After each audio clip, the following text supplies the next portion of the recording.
Hello and welcome to our special coverage of the Russian invasion of Ukraine. I'm Layo Larinde. The headlines. The U.S. to send Ukraine $450 million worth more of military aid, including high-mobility artillery rocket systems, as Russian offensive hits harder.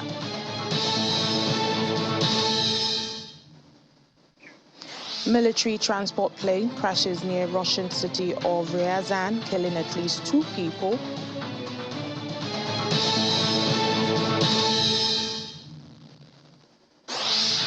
And French President Emmanuel Macron praises the political gesture of offering candidacy to Ukraine and Moldova, calling it a strong signal to Russia. Welcome again to the program. The United States is sending Ukraine more military aid. This new package includes another 4 high-mobility artillery rocket systems, and officials say this is to help Ukraine as Russia is stepping up its pressure in Luhansk and Kharkiv. The Pentagon is set to send 4 more rocket artillery systems to the country as part of the latest $450 million military aid package. Well, this would bring the total number of HIMARS launchers sent to Kiev to 8, the first of which have reportedly already reached Ukrainian troops. The latest tranche of military aid earmarked for Kiev includes 4 more M142 high-mobility artillery rocket system. That's HIMARS launchers. Acting Pentagon Press Secretary Todd Brisales confirmed this. Brisales also adds that the United States has now committed approximately $6.8 billion in security assistance to Ukraine since the beginning of the Biden administration. However, Kiev is asking for a far greater quantity of weapons, 10 times more, as according to Ukrainian MP Alexander Ustinova, and is describing the 4 on their way as nothing. Well, the first batch of 4 launchers have already arrived. The Ukrainian defense minister announced this, thanking his colleague and friend as the defense minister of U.S., Lloyd Austin, for the powerful tools and wishing death on Russian troops. Well, earlier on in the week, his ministry celebrated mounting a rocket launcher allegedly from a downed Russian helicopter onto a Mitsubishi pickup as a makeshift solution known as a technical until the HIMARS arrive. In addition to the wheeled U.S. launchers, the UK is sending Ukraine 3 of the tracked M270 MLRS, which uses the same ammunition. Another 3 units are supposed to come from Germany, which has already sent Kiev some PHZ-2000 self-propelled guns as well. Meanwhile, there are unconfirmed reports that 2 of the French-made Caesar 155mm howitzers supplied to Kiev got captured by Russia or allied troops and dispatched to Russia for study. Well, the national security spokesperson of the United States, John Kirby, says the U.S. welcomes Turkey's involvement in brokering an agreement to get grain out of Ukraine. He says the United States is working with allies and partners to get the grain out of Ukraine. Now, these are exports that have been thwarted by Russia's invasion of Ukraine. I would tell you that we are already working with allies and partners to help try to get this grain out of the country. As I said the other day, we know it's a perishable good, and it's an important good. And we have been able to increase the flow of some grain through the West by ground routes out of Ukraine, but it's not sufficient. It's not enough, given the immense amount of grain that's sitting unused right now inside Ukraine. So we know we have to find other ways to do this, and we're willing, as I said the other day, the president's willing to keep an open mind about that. Obviously, it would certainly help if the Russians would lift what is essentially a blockade in the Black Sea and a blockade over Odessa, which they have obviously shown no desire to lift. But that's a real key here. And so I know you're aware that Turkey's talking to Russia about this. We certainly welcome Turkey's involvement in trying to broker some sort of arrangement where that grain can be transferred by sea. But I think it just remains to be seen whether that's going to be viable. Well, U.S. President Joe Biden uses his foreign affairs expertise to reaffirm America's position as the world leader. America's support of Ukraine and Biden's upcoming diplomacy trip is vital to the future of the U.S.'s position as a world leader. Well, our Washington correspondent, Maria Bird, has more in this report. The United States government has sent a new aid package to Ukraine that will provide additional security assistance to defend its democracy through bolstering resources. The United States announced another additional $450 million worth of security assistance to Ukraine as part of our commitment to help Ukraine defend its democracy in the face of unprovoked Russian aggression. This package contains weapons and equipment, including new high-mobility artillery rocket systems, tens of thousands of additional rounds of ammunition for the artillery systems that have already been provided as well, and patrol boats to help Ukraine defend its coast and its waterways. This announcement comes just as Biden prepares for his trip to Europe on Saturday, which will focus on diplomacy amongst world leaders. The president's trip leaving Saturday for Europe at a watershed moment in transatlantic solidarity in the post-Cold War era, not just for European security, but for alignment like we've never seen before in how we confront some of the biggest challenges of our time, and not all of those challenges are driven by borders. Throughout the G7 summit in Germany and NATO summit in Spain, you're going to see clearly how the president's day one focus on revitalizing alliances and partnerships has allowed us to seize this moment to benefit the American people, support Ukraine, and hold Russia accountable, all while staying focused on the other challenges that define coming decades, and that includes the challenges posed by China. President Biden's trip to the G7 and NATO summits comes at a pivotal time in the economic stability of the U.S., as he is requesting that the U.S. Congress suspend federal gas taxes, while acknowledging that the war in Ukraine has put pressure on the gas prices in the U.S. We could have turned a blind eye to Putin's murderous ways. The price of gas wouldn't have spiked the way it has. I believe that would have been wrong. I believe then, and I believe now. The free world had no choice. America could not stand by, and the West could not have stood by, although some suggested at the time. The White House has designed this trip for President Biden to focus on diplomacy, while understanding that the stability of the world marketplace is critical for the economic recovery of the U.S. From Washington, Maria Bird, Channel Television News. Well, Maria joins us now for more discussions on this. Hello, Maria. Good morning.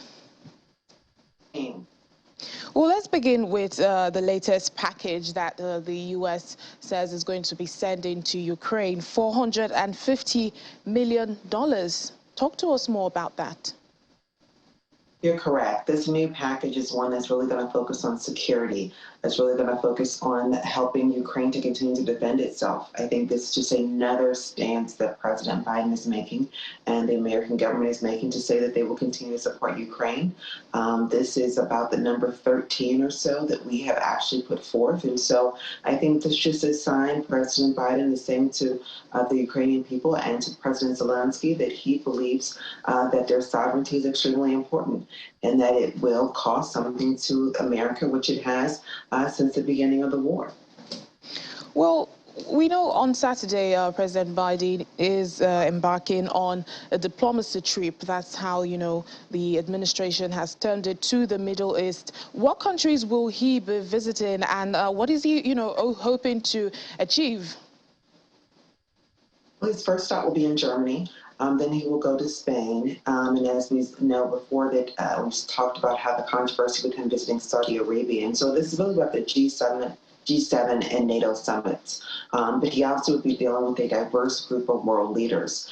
His real goal is going to be diplomacy. His goal is going to be to kind of figure out how do we move forward as a world as it relates to the war in Ukraine. But also he's going to be dealing with some of the very, very real economic issues. He's going to be dealing with some of the issues around oil. He's going to be dealing with much of what's paining not only the U.S. but the rest of the world. And so this is going to be a real marked step and kind of the first one since since the Cold War, where, as we know, the Ukraine has a bid to join the EU, so that will be obviously part of the discussion as well. So we could see a change in the EU. So this is a historic moment, not only for the U.S. but for the world. And he has been a foreign expert, one that has worked overseas and across borders for quite some time. And I think this will kind of solidify that. And this will be the beginning of bridging gaps and creating new partnerships. Well, let's talk about, the controversy over his trip to Saudi Arabia, especially in light of, the Crown Prince there coming out of isolation. We know Crown Prince Mohammed bin Salman had been to Egypt, Turkey, and Jordan. So what will both leaders be meeting, and what do we know they'll be discussing? Well, this is going to be more than just a conversation around oil. There have been, obviously, President Biden is being criticized for many of the human rights abuses that the U.S. and the rest of the world have believed have been at the hands of Saudi Arabia. And so that will obviously be of the discussion as well. But the discussion is going to surround nuclear issues. It's going to surround a whole host of items that I think have not been approached before with Saudi Arabia, and really becoming a greater, building, I think, a relationship that could lend to the benefit of the world as a whole. So this will be a lot more than just a oil discussion on behalf, but I think it will only be able to get the real details just due to the level of security around this trip, and also due to the level of controversy, especially within Americans, about whether or not President Biden should even be visiting and having a trip with the Crown Prince of Saudi Arabia. All right, then, Maria Bird, our Channels TV correspondent, thank you so much.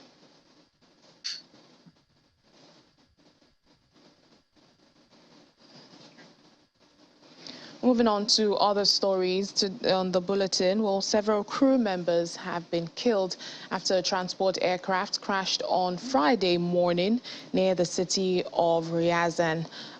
That's in central Russia. That's about 200 kilometers southeast of Moscow.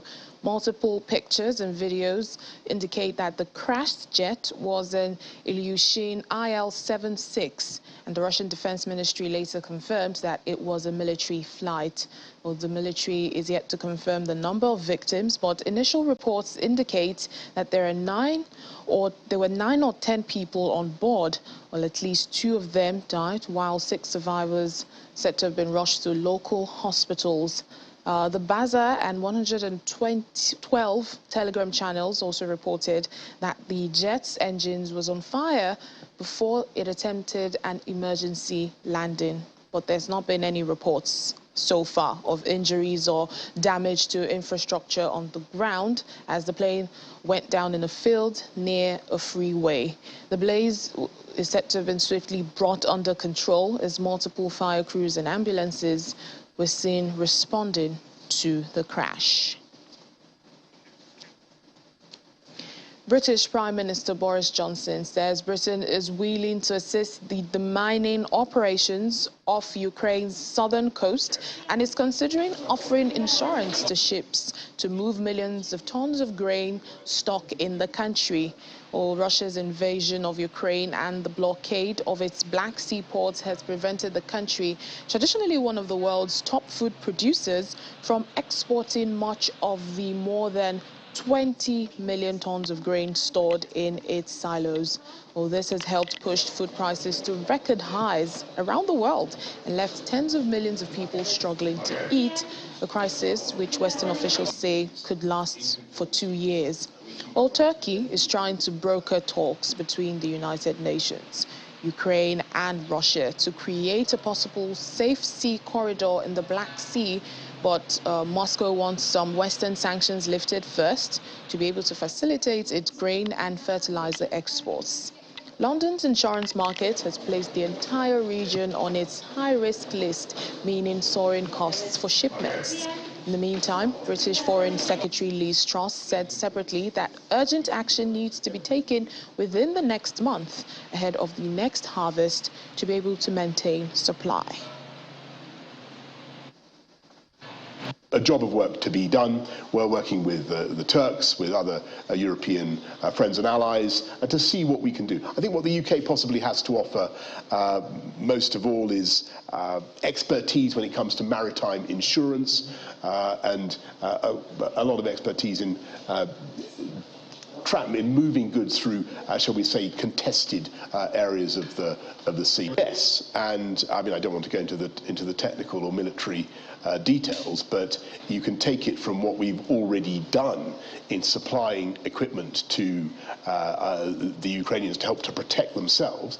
That we're certainly talking to them about what we can do at a technical level to help demine Odessa. Putin is holding 23 million tons of grain to ransom. It's absolutely unconscionable. That supply could help people around the world. It could help some of the poorest countries in the world. What I'm trying to argue is, I'm trying to say is it's not, it won't necessarily be decisive, but it can make a big difference. Well, French President Emmanuel Macron says granting Ukraine and Moldova candidate status for EU membership is a political gesture that sends a strong signal to Russia. However, while Kyiv and Chisinau celebrates, other EU leaders are warning that the accession process could take years, with reforms and negotiations standing in the way of actual membership. The EU's recognition of the European perspective of Ukraine, Moldova and Georgia is a strong signal towards Russia in the current geopolitical context. Well, that's according to President Macron at a press conference in Brussels.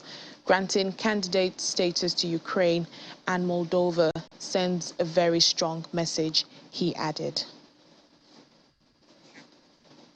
Meanwhile, European Council President Charles Michel also has called it a historic moment and a crucial step on Ukraine and Moldova's path towards the EU. European leaders have granted Ukraine the much-coveted status of official candidate to join their 27-nation union in a bold geopolitical move hailed by Ukraine and the EU itself as a historic decision. Although it could take Ukraine more than a decade to eventually join the EU, the decision to officially accept it as a candidate is a symbolic step that signals the bloc's intention to reach deep into the former Soviet Union. Russia's invasion of Ukraine prompted Kyiv to formally apply for candidate status and the EU to approve it unusually quickly. Neighboring Moldova was also granted candidate status, while Georgia was told it would get the same once it has fulfilled more conditions. This is a very defining moment and a very good day for Europe today. I warmly congratulate President Zelensky, President Sandu, President Zurabishvili. All three countries are part of our European family. We've never let any doubt about that. And today's historic decision by leaders confirms that. Let me stress that I'm deeply convinced that our decision that we have taken today strengthens us all. It strengthens Ukraine, Moldova and Georgia in the face of Russian aggression. And it strengthens the European Union. Of course, the countries all have to do homework before moving to the next stage of the accession process. But I am convinced that they will all move as swiftly as possible and work as hard as possible to implement the necessary reforms. Not just because they are required to move ahead in the European accession path, but first and foremost because these reforms are good for the countries, good for the democracy, because it strengthens the competitiveness of all three countries, and ultimately they are good for the citizens. Well, still to come on the program. European Bank for Reconstruction and Development loans 300 million euros to Moldova to overcome energy disruptions. Please stay with us.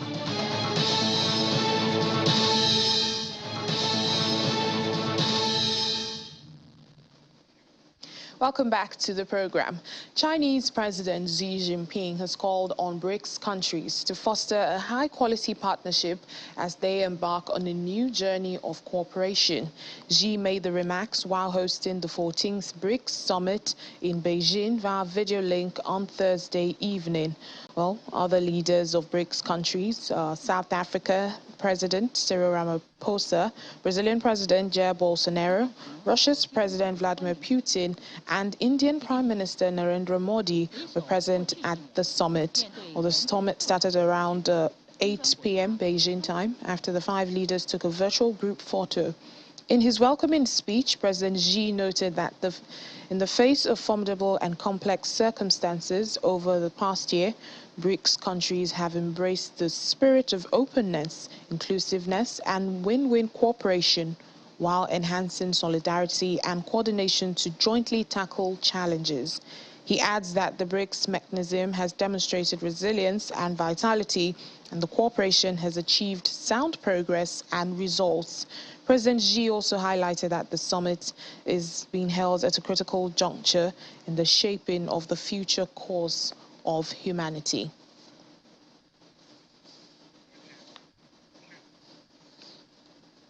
Well, Ukrainian troops will have to be withdrawn from the mostly Russian-occupied battleground city of Severodonetsk, and that's according to the Luhansk governor, who made this known on television on Friday. However, he did not indicate whether troops would be withdrawn immediately or over what time frame the withdrawal would happen.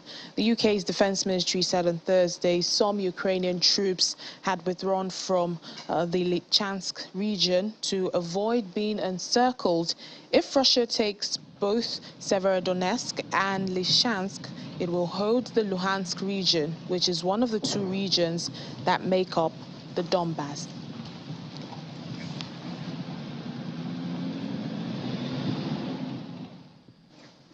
Well, let's have more discussions on the issues surrounding Russia's invasion of Ukraine. And now we're going to be talking about the rising global oil prices. We have Orishe Jimmy Ogbobene, an oil and gas expert and the head of Augusto Consulting, joining us now. Hello, and thank you for speaking to us on the program. Okay. Try and reconnect with our guest, but in the meantime, the governor of Luhansk, Serhiy Haidai, says Russian forces have taken the village of Mykolaiv, around 25 kilometers south of the key city of Lysychansk. He says Ukrainian forces repulsed a Russian attack on that region and the nearby village of Brics on Thursday, adding that the Russian army fired on Severodonetsk with all available weapons, as well as the nearby villages of Belahora, Vochoravika, and Pavlorad. Russia and Belarus must take urgent joint measures to improve their defense capabilities and troops' combat readiness in the current circumstances. Well, this is according to Russian Defense Minister Sergei Shoigu, who was quoted by the Russian news agencies. Well, Mr. Shoigu held bilateral meetings with defense colleagues ahead of the CIS Defense Ministers' Council that's scheduled for Friday in Moscow. He also promised to brief participants on the Russian special military operation that's currently underway in Ukraine. Head of Germany's network agency has says Germany could sustain itself for 2.5 months of average winter if its natural gas storage facilities were to be 100% full, adding that Europe's biggest economy needs additional suppliers and must save gas. Müller said the gas supply situation is still tense but stable. Germany's economy minister, Robert Habeck, earlier said in a statement that Russia's cut in gas supplies was an economic attack by Vladimir Putin. Well, the European Bank for Reconstruction and Development has said it would loan Moldova 300 million euros to help it withstand energy supply disruptions that's been compounded by Russia's war in Ukraine. Moldova, that's sandwiched between Ukraine and Romania, obtains nearly all its gas for industry and heating from Russian giant Gazprom under a contract extended to 2026. All supplies have been subject to difficult periodic negotiations over prices, which were sent soaring even before the Ukraine invasion and Moldova's ability to pay its debts. The loan to the pro-Western government of President Maia Sandu will be provided in two tranches, 200 million euros to avoid disruptions and a further 100 million euros to build up a strategic reserve in Ukraine or Romania. Well, Gazprom, Russia's gas producer, says its supply of gas to Europe through Ukraine via the Sudzha entry point is seen as 42.1 million cubic meters on Friday versus 42.6 MCM. An application to supply gas via another major entry point, Shokran Novak, was again rejected by Ukraine. That's according to Gazprom.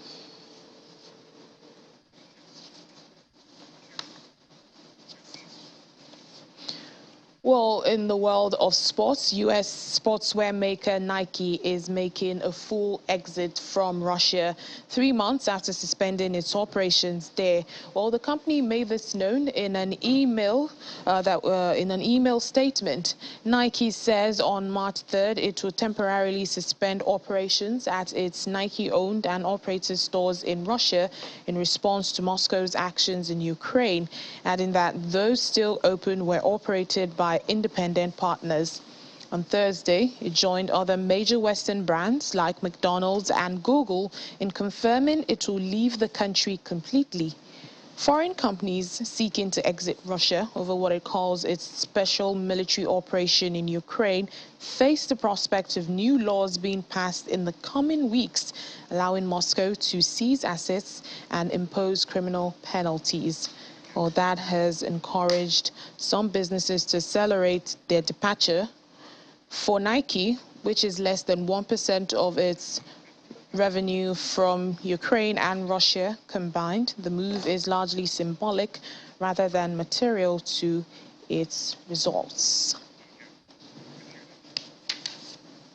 Well, we have our guest from earlier, Orishejimi Ogbobine, joining us now to discuss global oil prices, the rise in global oil prices. He's an oil and gas expert and the head of Augustine Consulting. Thank you for speaking to us. So glad to have you.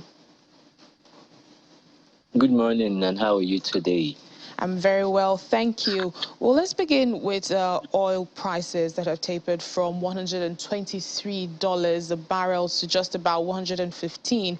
Well, do you see summer demand stabilize this price? Okay, yeah. The way you described just 115 actually brought a smile to my face.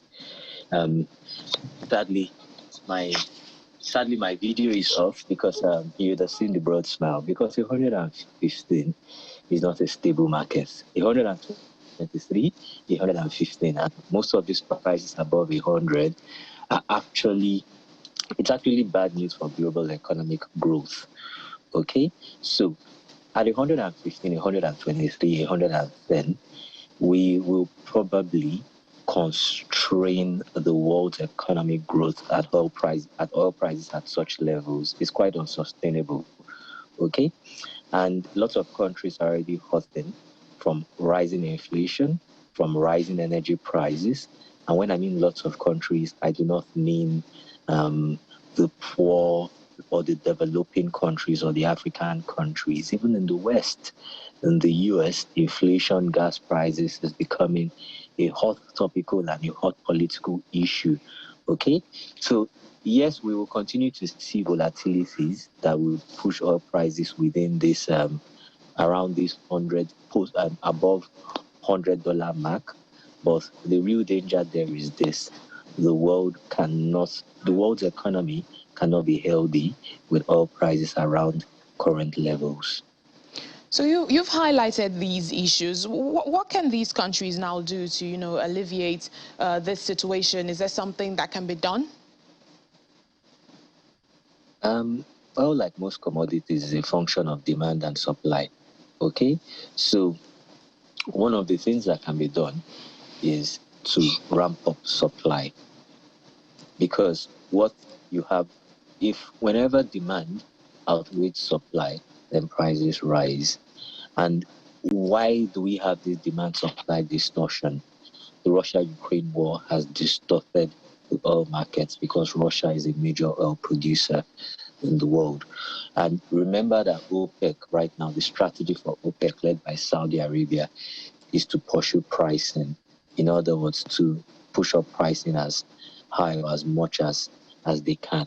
So on the short term, so let's look at it from two perspectives, short term and then long term. On the short term, what can be done is to ramp up supplies, okay? Is to ramp up supplies. OPEC needs to look at it from a holistic perspective. If the world's economy hurts, it doesn't help OPEC at the end of the day, especially because high oil prices actually affecting some of the OPEC nations like Nigeria because of our subsidy regime. So we're not just celebrating, we're not just banking up all our monies from higher oil prices, we're also losing. Okay, and then on the sustainable part, on the long-term perspective, we need to look up to alternatives to fossil fuel. We're not there yet, and what this crisis has shown us is that we're probably longer off from diversifying from fossil fuels, because prior to this time we've been seeing Western nations come up with targets like 2030 and all of that, but it's obvious that we're not 8 years away from fully diversifying away from fossil fuel. We'll probably need fossil fuel for much longer. But at the same time, we should also ramp up as much as possible alternatives to fossil fuel on the long term. So that's the way we'll look at it, from the short term to the long term.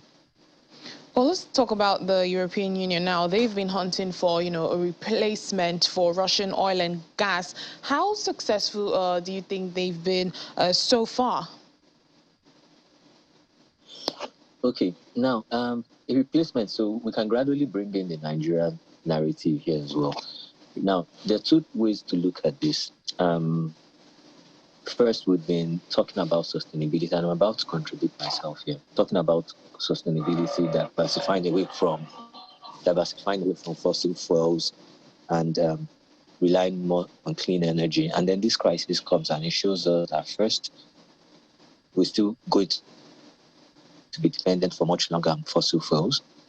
And we're also talking about things like having gas, which Europe depends heavily on Russia for, having gas as a transition energy in the entire clean energy narratives and commentaries.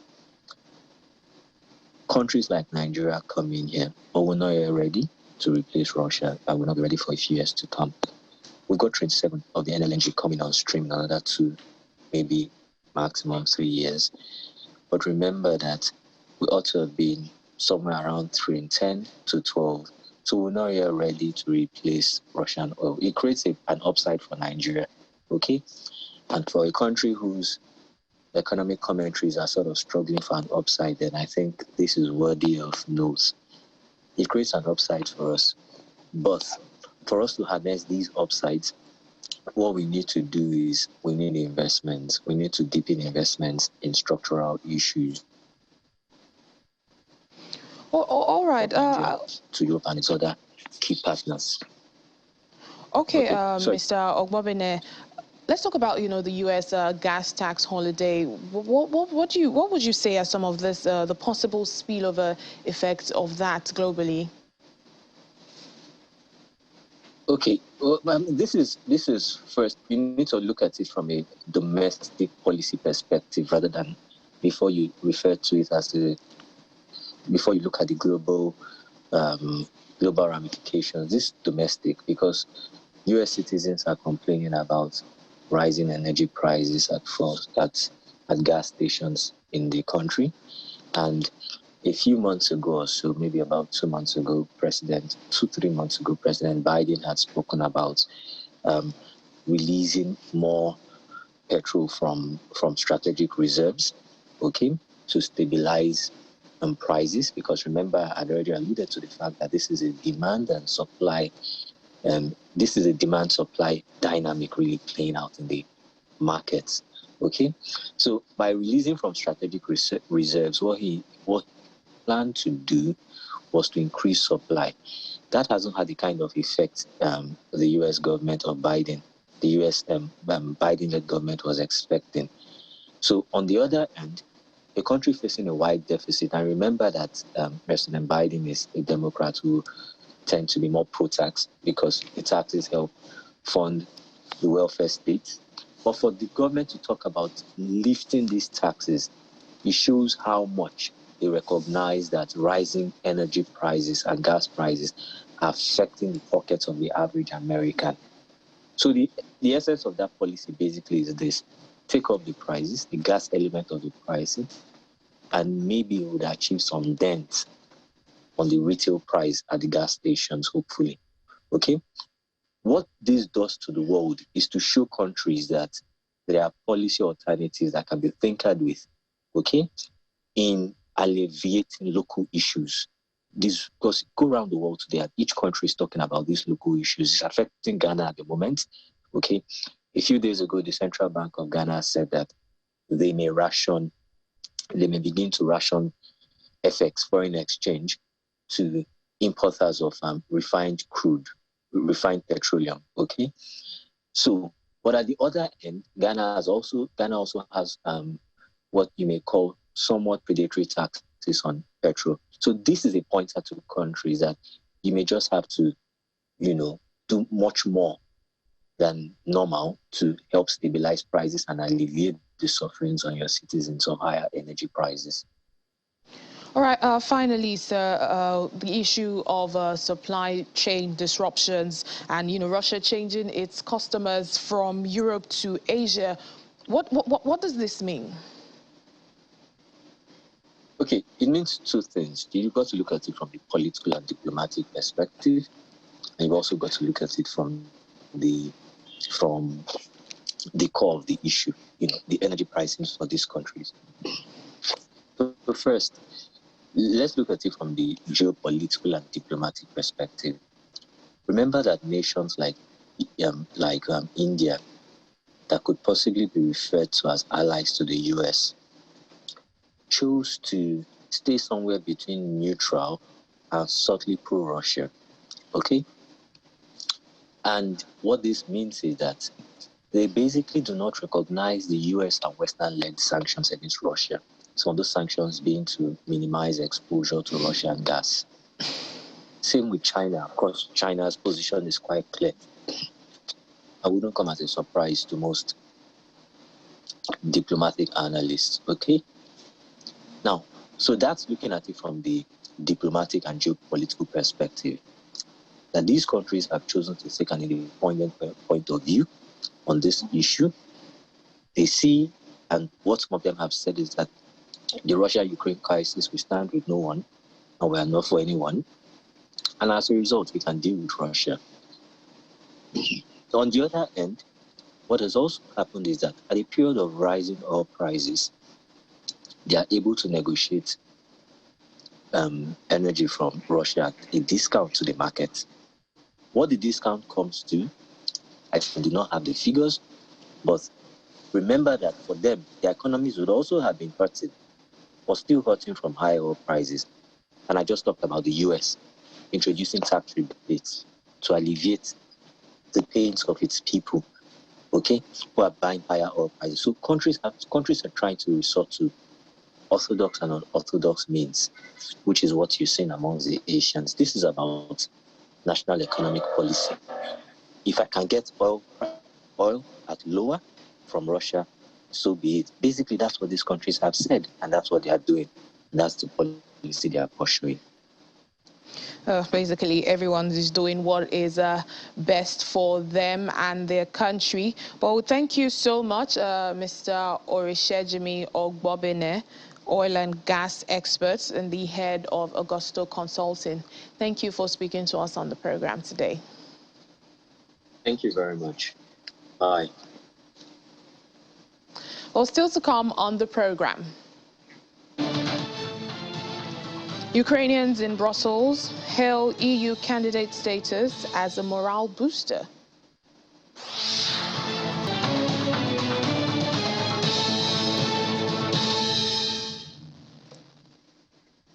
Welcome back to the program. We continue our discussion on the business aspect of this Russian war in Ukraine. We have Laddie Williams, our business correspondent. Good morning. Morning. So we see Germany's in the news again. Yeah. So the economy minister is warning of an industry shutdown. Yes, and you know, we've seen Germany being hit with a double whammy now. They've been trying to wean off, you know, Russian gas and oil for a while now. And now we see Russia actually cutting supplies to Germany. So they're facing a double double problem, you know, at this time. So at the end of the day, the economy minister is saying that, you know what, with this shortage we're seeing right now, this is going to impact, you know, the industries, because the industries, you know, they use all of this gas for their production. And at the end of the day, this is going to lead to layoffs, because if they cannot produce, you know, with shortage, there's no work. They're going to have to lay off people, which has a domino effect for the economy. And at the same time, another main issue, you know, right now is they don't want the cost passed on to the customers. That's energy costs, because the utility firms are having to pay more when there's a shortage, because they'll have to also ration, you know, how much goes out to the citizens. And when there's a shortage, we know prices are going to go up. We're already seeing prices rising about 30% right now with what Germans are paying for, you know, for energy. And if this shortage, you know, continues, they would have to pay more. That's what I was about to say. Ask, like, do you see this going to the customers? We're seeing the government now that taking, you know, having emergency meetings, you know, planning to see how they can, you know, buffer the consumers to make sure that they don't have to pay more. Like we're seeing right here in Nigeria right now, we're having to pay more for PMS. And at the end of the day, it's because the volatility we're seeing in the oil market. So right now, the economy minister is warning that, you know what, we need to find a way to make sure that our citizens don't pay too much, you know, for energy, because that will have another spillover effect, you know, for the economy. And we're still talking about inflation. Energy cost goes up. That still stokes inflation, meaning that the inflation we're trying to tame by raising rates will still keep rising. Well, Russia, you know, has sent a dollar-euro bond coupon payouts to the National Settlement Depository in rubles. Yeah. We know they've had that issue, you know, with the financial sanctions on the Russian economy. They're not able to make, you know, most of their bond payments for to their international bond holders. And we've seen how the U.S. have put pressure to see how they can get Russia to actually default on these international payments, because it's a bad thing, you know, for a country to actually default on their international bond payment, because that puts you in bad light, and you won't be able to borrow money, you know, or sell your bonds later on. So we've seen Russia actually talk about making some of these payments in rubles, since they cannot use the global financial system at this time. So they've now come up with a plan to send the amount that they're owing now. That's about $234 million. They're paying about 12.51 billion rubles. So they paid that to the NSD, the National Settlement Depository. So what they're going to do is the payments that can be made to some of these bondholders, they're going to group them. You know, which bondholder can actually receive in ruble. Then the ones that have red tapes and, you know, the sanctions, they would have to find a way to get that payment out in ruble, which will now be converted to maybe dollars or euro, because most of these bonds are denominated in dollars. So at the end of the day, Russia do not want to, they don't want to default, you know, on their name, but we see how these sanctions can actually, you know, cause for a default. But analysts are saying, you know what, at the end of the day, they have the ability to pay and they want to pay, but because of the sanctions, they cannot. So if these payments actually go out in ruble, it remains to be seen how the bondholders actually receive ruble when they're supposed to be actually receiving dollars or euro. And Russia has, been calling for lifting of these sanctions. These sanctions, yeah. So they can do all of this. Well, finally, Ladi, how are the markets looking today? Right. So we saw the markets actually rebound yesterday. Oh. On Wednesday, the markets were looking, horrible because of fears of recession. We know how risk assets, get the major sell-offs when there's a risk of recession. We're seeing inflation rising. So all of this, we've seen a highly volatile market. Most of these markets are in bear, territory at this point. But yesterday, we were able to see some relief. In Europe there, we saw the DAX up about 0.02%. The FTSE also rose by 0.39% in the UK. And we saw the Nasdaq also rise over 1%. And Bitcoin, we saw Bitcoin ranging, yesterday. It was looking like it would be a bloody time in the market. But somehow we've seen this morning now, we're seeing Bitcoin looking good, about 20,000, 21,000. But it's a Friday, as I always say, Fridays always have sell-offs. But it's looking like this Friday might be different in the market because we're already seeing a green morning. Ini can attest to that. So, and even back here at home, we saw the NGX was able to also, keep the momentum going. It's had about 3 days of green. Last week it was a brutal sell-off week for the NGX. It was down all 4 trading sessions. But now we have like 3 green trading sessions this week. And today, hopefully, we close in the green. We will close in the green. Hopefully. I'm predicting. All right, I'll take that. All right then, Ladi Williams, our business correspondent. Thank you. Thank you. Well, we're on the last leg of the program on sports aspects. We have a total of 24 Russian athletes that are set to compete as neutrals at the International Judo Federation, that's the IJF Grand Slam in Ulaanbaatar, causing Ukraine to shun the event. Olympic bronze medalist Madina Taimazova and European Games champion Arman Adamian are among those from Russia that would participate under the IJF flag in the Mongolian capital. Adamian is ranked world number 2 in the under 100 kilogram category, while Taimazova is the top seed in the women's under 70 division. The IJF has banned the flags of Russia and Belarus in response to the war in Ukraine, but stopped short of barring athletes completely, allowing them to compete as neutrals. However, athletes from Russia are expected to make a controversial return to Grand Slam, with 13 men and 11 women judoka representing the IJF.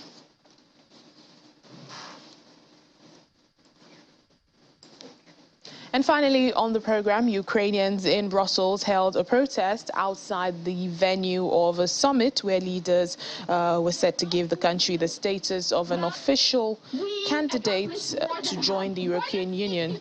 A small crowd chanted Ukraine is Europe while wearing Ukrainian flags. Many said the decision to put Ukraine on the path to membership would be a morale boost in the war.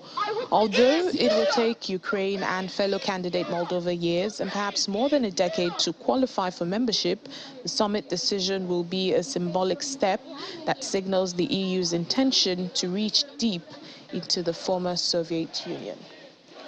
And to prove Ukraine is Europe! Ukraine is Europe! And our institutions, democratic institutions, were not fully built. Well, we accomplished more than half. More than 60 Ukrainian nation that had the mission to build our political security. They have been putting spies into the very heart of our government. All the people in Ukraine are watching and waiting for this decision. For them, it's very, very important to raise their morale, to continue fight against the Russian army, to continue to fight against the past and towards the future. It's a very symbolic move on the side of the European Union, because today there is the war, and it's the war not only against Ukraine. Russia waged this war also against Europe, against our European values. And Ukrainians today, we are a shield to the European Union. We are protecting protecting Europe from the Russian aggression. So it's so important to see this solidarity in action by receiving the candidate status. And that's it on the program today and for the week. Thank you so much for watching. I'm Layo Larinde. Have a lovely weekend.